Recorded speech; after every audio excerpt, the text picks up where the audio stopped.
প্রতিদিন নবীজি বলেছেন জীবনে একবার হলেও তুমি নামাজটা পড়বে।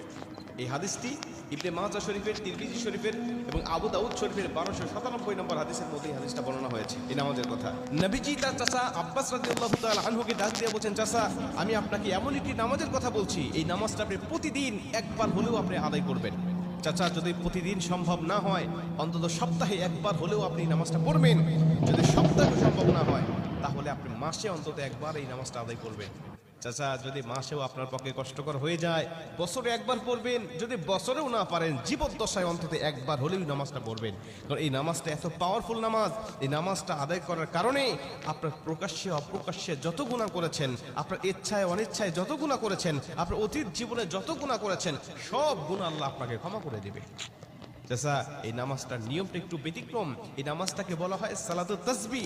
এই নামাজের মধ্যে অতিরিক্ত কিছু তাসবিহ পাঠ করতে হয়। সুবহানাল্লাহ।